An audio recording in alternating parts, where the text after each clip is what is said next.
Зовсім трохи часу залишилось до виходу Kingdom Come Deliverance 2, яка, думаю, буде претендувати на звання гри 2025 року. Першу частину оглядав ще у 2019 році, а зараз час згадати, чому ця гра ідеальна для людини, яка ніколи не була в армії, і як вона водночас може допомогти досвідченим армійцям згадати свої перші кроки у статусі воїна, військовослужбовця. Бо Індржих, він же Індріх, він же Генрі та його історія – це архетипний образ молодого рекрута, його шляху від мрійника до побитого життям сержанта. Ну і чого лукавити, другу частину точно буду оглядати з погляду військової психології і ветеранства. Увага! Будуть невеликі спойлери основного і додаткового сюжету, не критичні, у будь-якому разі раджу пройти гру. Причина стати воїном.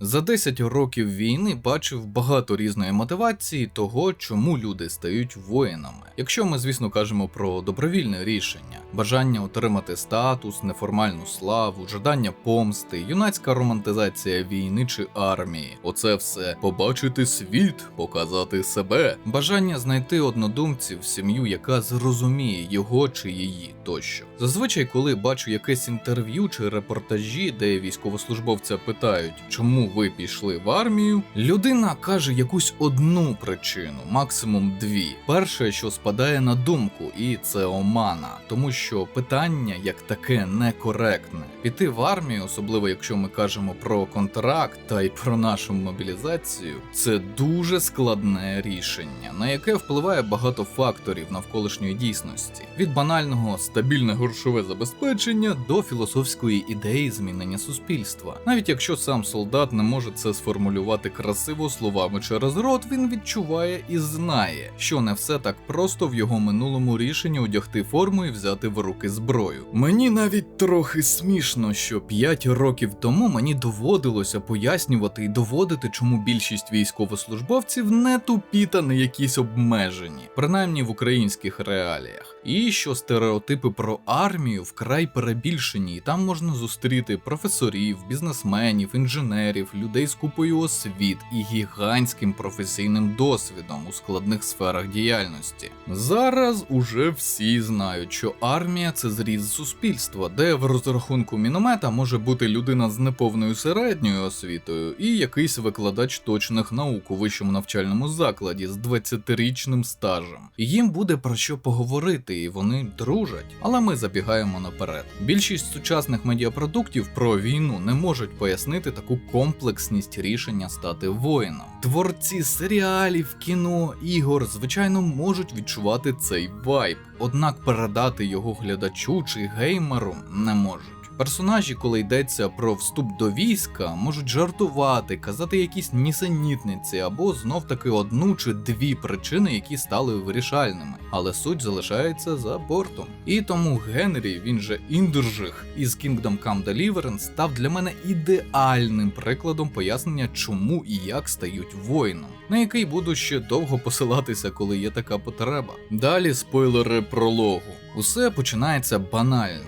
Генрі – підліток у середньовічній Богемії, яка є частиною сучасної Чехії. 15 століття – це, звісно ж, поділ на шляхту і простолюдинів. Час панування церкви. Тому в більшості населення не так багато альтернатив діяльності та соціальних ліфтів нагору. І армія – один із основних. Уже в самому пролозі, який триває доволі довго, частину часу присвячено тому, як сильно Генрі та інші підлітки романтизують буття воїна і шану до ветеранів. При тому в думках і словах протагоніста не раз промайне невдоволення можливою долею, а саме небажання піти шляхом батька коваля. А це взагалі дуже поважна і прибуткова професія ремісника в той час. Тому Генрі таємно відвідує найманця, який вчить його фехтуванню, розповідає друзям і дівчині, що скоро піде з села і доєднається до армії. Постійно проявляє негатив до слів батька і матері про спокійне і тихе життя. Буквально за годину чи дві, якщо ви будете детально досліджувати селище, вам розкривається аж декілька причин, чому чому підліток може хотіти стати воїном. Романтизація, соціальний ліфт, нерозуміння оточення, жага до багатства і поваги. І це те, що на поверхні. І звісно, хтось із вас може зазначити, що деякі з цих причин найбільше актуальні саме для середньовіччя, наприклад, заробіток. Всі ж знають, що в ІТ зараз золота жила. Ну, по-перше, вже не зовсім не у всьому ІТ. Та навіть якщо брати високооплачувані професії, часто для них треба зв'язки, досвід чи вдача. Ну і деколи люди з обласних центрів забувають про такий банальний фактор, як погані стартові умови. Так, уявіть, а деяким і уявляти не треба, є сім'ї з мінімальним доходом, неповні сім'ї, багатодітні сім'ї, навіть дисфункціональні сім'ї. Іноді людина не може дозволити собі вступ у вищий навчальний заклад не тому, що не здав чи не здала НМТ, а тому, що треба працювати. Нещодавно багато хто дивувався, що Вовину 1000 2/3 людей витратили на комуналку, а не донати на ЗСУ. Оце здивування соціально активного суспільства і називаю нерозуміння реалій пересічного українця. Так, є люди, які все ще йдуть в армію за грошима, бо навіть грошове забезпечення тилової посади приблизно дорівнює офіційній середній заробітній платі по країні. А особливих навичок, техніки, зв'язків для армії не треба. Звісно, під час війни це додаткові дуже великі ризики, але у відносно мирні часи чому ні? До того ж, знов-таки, ризики смерті чи каліцтва в думках юнака можуть затьмарити перше – юнацька віра в безсмертя, що от ти точно вцілієш. Друге – романтизація переваг статусу воїна чи ветерана, що будуть всі поважати і любити за твою жартовність.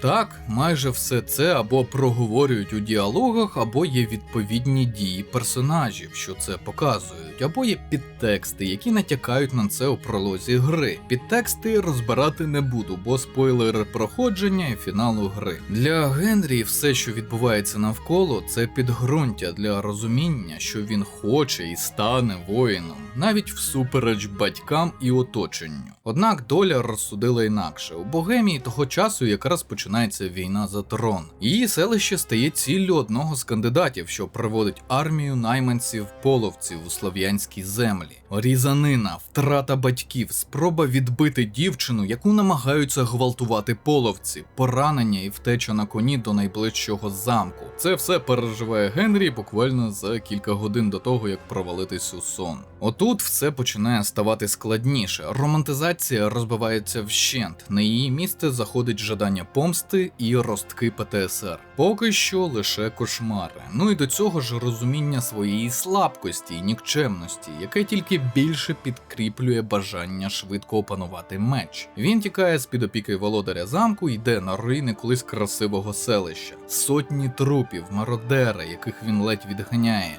Дівчина, з якою він гуляв, лежить бездихана в багнюці. І нарешті тіла батьків, яких він на силу хоронить через важкість уже пройденого шляху і поранення. Уже намагаючись вибрати з села, зустрічає ще кількох мародерів, але вже з виправкою воїнів. Один із яких без зусиль перемагає його в бою. Якби не патруль, який за ним вислали з замку, тут би й завершився шлях Генрі. Побитий, ледь живий, непритомний Генрі, якого катують спогади у вигляді кошмарів, опиняється під опікою дівчини, що на возі доставляє його до дядька Мельника. Це дуже спрощено і є пролог гри, який, на мою думку, виконує дві надважливі функції: зацікавлення гравця і створення неймовірно пропрацьованої відповіді на звичайне питання: чому люди хочуть бути і стають воїнами? Рекрутинг і БЗВП у середньовіччі. Спойлери. Прийшовши до тями, Генрі усвідомлює, що винен морально і матеріально Мельнику, який дав йому прихисток, і дівчині-односельчанці, яка його доглядала.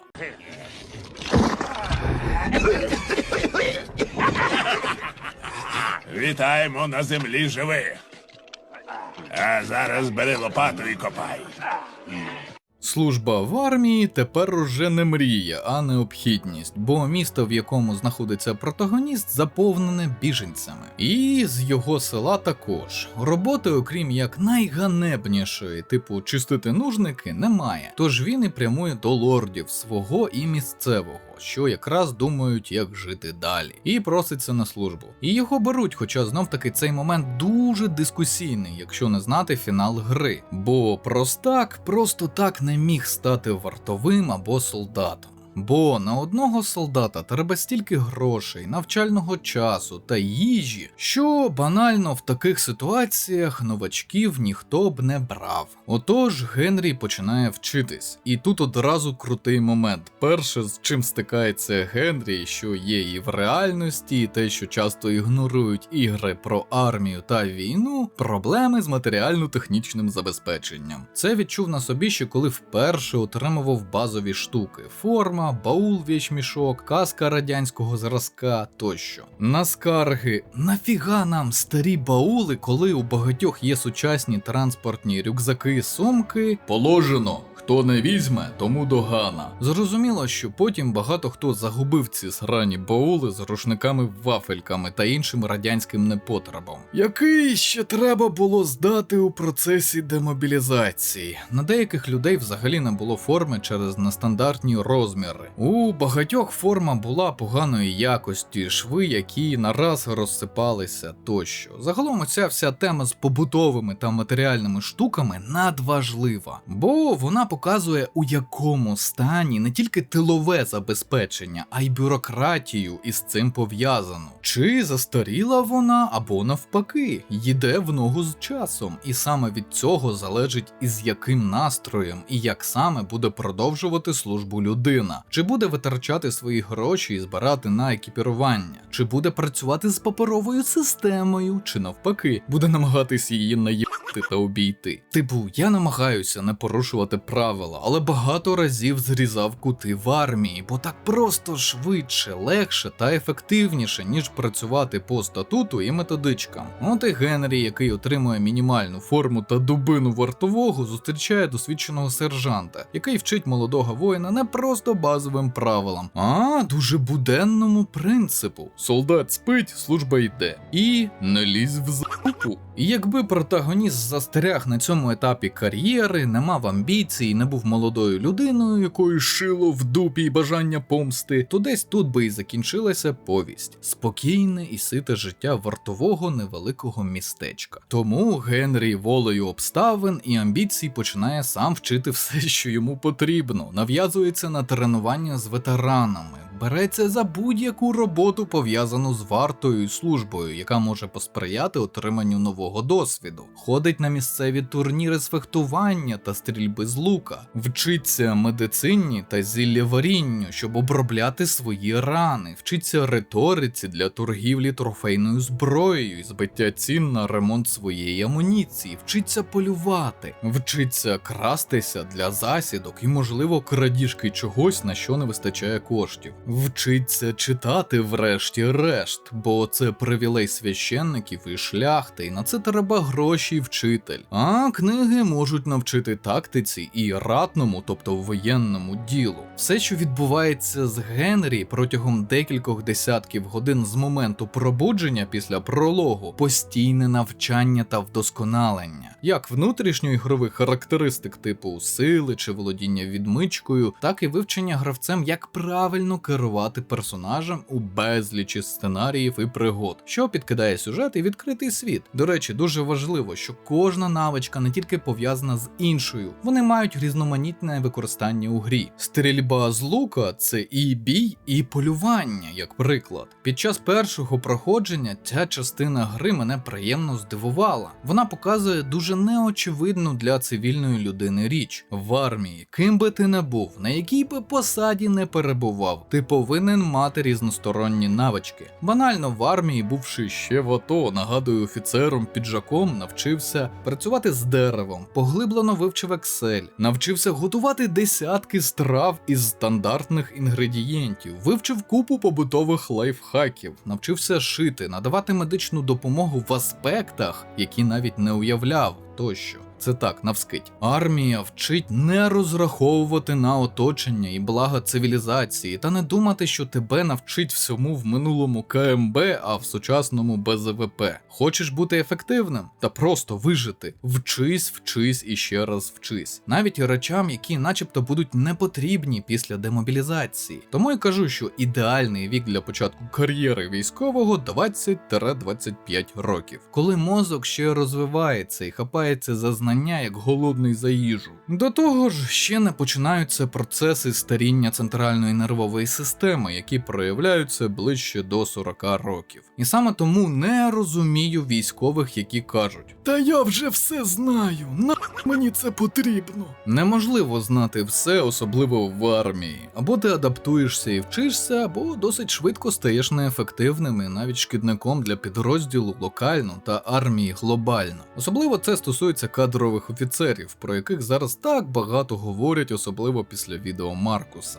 Вони – це яскравий приклад відкидання знань і навчання, тому що вважають, що солдат чи сержант не може їх нічому навчити. Більшу частину того, що вивчив в армії конкретно я, показали мені солдати і сержанти. І ніколи цього не цурався, бо піджак. Виходець із цивільного життя. Для мене звання не таке важливе, бо не ріс у цій атмосфері погонів і статутів, за що періодично мені виказували своє невдоволення ті, хто зростав у військових училищах і вищих навчальних закладах. Ця фаза гри для мене є найцікавішою, бо ти бачиш, як протагоніст поступово, крок за кроком перетворює свою юнацьку наглість і думки про всесильність на холоднокровність і досвідченість. І зауважу ще раз, поступово. Це не відбувається якось магічно і зразу. Це процес, до якого залучений як персонаж, так і гравець, який ним управляє. Розуміння, що світ складний і ти не контролюєш майже нічого, окрім своїх дій і своєї реакції. Цінний досвід, який пропонують тобі пережити розробники. Найбільший злам в Генрі відбувається, на мою думку, у доповненні до гри «Банда бастардів», коли шляхтич, який найняв Генрі, відправляє його в доволі специфічний підрозділ найманих мечів. По-перше, це просто крута група персонажів, які показують гравцю, що в армію або збройні формування потрапляють із різних причин і дуже різні люди. По-друге, Генрі, здобуваючи і втрачаючи побратимів, починає більше і чіткіше розуміти концепцію смерті на війні, що його загортовує, перетворюючи з жовторотого рекрута на воїна. Прикро, що ця частина гри є саме доповненням, бо вона гармонійно вбудовується в наратив гри, наче завжди там була, і пояснює доволі гострі за мірками самої гри зміни в характері Генрі на екваторі сюжету. Ну і те, як Генрі починає дружити з Яном Птачиком, теж доволі важливий етап, бо по суті Птачик – це молодий офіцер. Якщо порівнювати з нашими реаліями, лейтенант без бойового досвіду, як і сам Генрі, їх дорослішання на шляху війни, перші службові і неформальні конфлікти, перші бої, вбивства в бою, поранення, декомпресія після – це все дуже гарно пояснює концепт побратимства. Коли війна зближає тебе з тим, з ким у цивільному житті ти б ніколи не здружився, бо ви з різних світів, соціальних і професійних груп, з різними хобі і вподобаннями. Але досвід війни і близької смерті перекриває все це і дає розуміння, що насправді є важливим у житті. Принаймні, поки ти маєш статус воїна. Сержант Генрі. Спойлери. Тут треба уточнення. Десь у другій половині сюжету Генрі спочатку стає неформальним, а потім і формальним зброєносцем шляхтича Яна Птачика, що досить приблизно, на мою думку, дорівнює званню старшини або сержанта в сучасних арміях. Усе частіше у масових сутичках чи під час взаємодії з іншими солдатами він віддає накази, тримається впевненіше і часто бере на себе відповідальність у бойових та армійсько-бюрократичних ситуаціях. Єдине, що покритикую, розробники приділили цьому зростанню всього декілька років внутрішнього часу гри згідно лору, що не зовсім реалістично. Для такого становлення потрібно, на мою думку, хоча б років 5. Бо тут говоримо про підлітка, яким був Генрі на початку гри. З іншого боку, відеоігрові умовності. Хоча деякі фанати спекулюють, що події сиквела можуть підтягнути аж на 10 років вперед, щоб вони торкалися гусицьких Карпатських війн, які почалися в 1419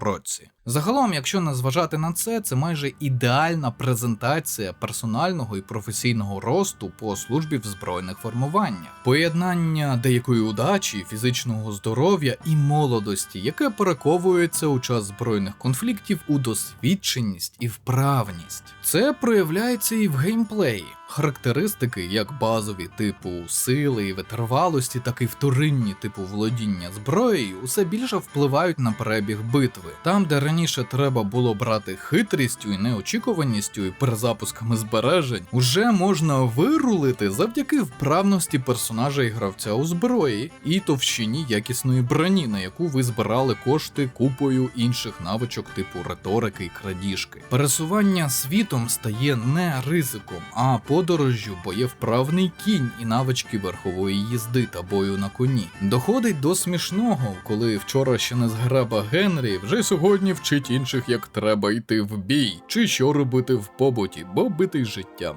І десь тут гра обривається. На жаль, перша частина, незважаючи на свою монструозність у плані поглинання часу, тільки одним мізинцем занурилась у тему побуту і життя досвідченого воїна, який нещодавно був зеленим рекрутом. Так, на відміну від, мабуть, більшості тих, хто пройшов першу частину, мене не так сильно хвилював кліфхенгер у фіналі, як те, що не вистачило ще більш повного показу процесу дорослішання у всіх сенсах. Мені не вистачило світу, в якому протагоніст нарешті сержант, і того, як цей світ буде реагувати на головного героя в цьому амплуа. І саме тому надзвичайно радію, що дочекався другої частини, де цьому буде присвячено так багато часу. Бо нам, гравцям, часто дають у руки вже бувалого воїна, який послужив уже немало років. Так, у нього можуть покращуватись навички, опанування зброї тощо. Але сам персонаж не так часто росте сам над собою, у комплексі і психологічно. А от ситуації, де ми проживаємо ці ранні роки з ним, а потім пожинаємо плоди нашої праці ще стільки ж, от цієї сатисфакції, цього гештальту, якщо вам так більше подобається, практично не буває. А жаль. Тож так, я дуже чекаю на скорий вихід KCD 2. І навіть якщо там, як і в першій частині на релізі, буде купа багів і відсутність оптимізації, так пофіг, ви не уявляєте. Бо зрештою це виправлять. А розробник Warhorse Studio вже показав, що вони вміють робити унікальні ігри. Тож, сержанте Генрі, скоро зустрінемось. Висновки. Востаннє, коли бачив знижку, базову першу частину гри можна було купити за 160 гривень, а повне видання за 215 гривень. Думаю, перед релізом другої частини, це буде 4 лютого, знижка знову буде. І наголошую, гра така ж велика, як і другий Сталкер чи Persona 5. До того ж уже відполірована, тому багів там не бачив, на відміну від реліза. До речі, про проходження. Не проходив гру зараз, бо за попередні 2 рази вивчив увесь її контент повністю. Та й часу немає.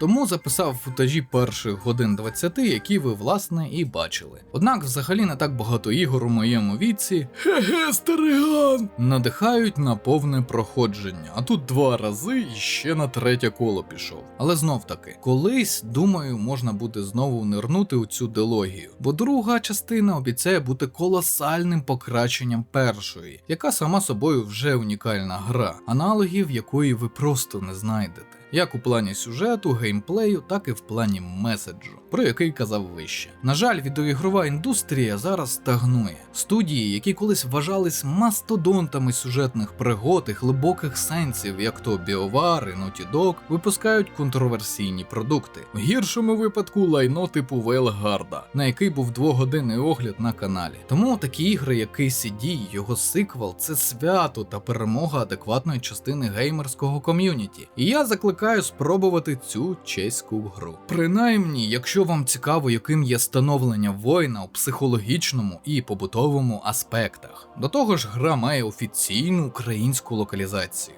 Ну а коли дійдемо до другої частини, поговоримо про прогресію ПТСР. Судячи з сюжетного трейлеру, сценаристам є що сказати про психічний стан Генрі після подій, які він пережив. А на цьому будемо завершувати. Нагадую, у нас є Discord-сервер для платних підписників від $1, де періодично граємо в кооперативні ігри, спілкуємось на різні теми, від психології до IT. А також для підписників рівня офіцер вже є десятки годин подкастів про війну, мілітарку, військову психологію, психіатрію, загальний стан медицини в Україні. Ідея жартують дідівські жарти про військову психологію, бюрократію в армії. Доєднуйтеся. Канал вашої нібірянської ящерки також можна підтримати за посиланнями в описі. На вибір 2 варіанти на ваш смак: Patreon і Buy Me a Coffee. Потім розрахуюся з вами класичними матеріалами про кризову і військову психологію з оглядами та розборами відеоігор. Звичайно, українською. Нагадую, що всі патрони можуть поставити питання у коментарях під відео на платформах підтримки та в особистих повідомленнях. Ці питання обов'язково побачу і відповім у межах своєї компетенції. А ці поважні пані та пани вже підтримали канал. Шана та дяка. Підтримуйте україномовний YouTube.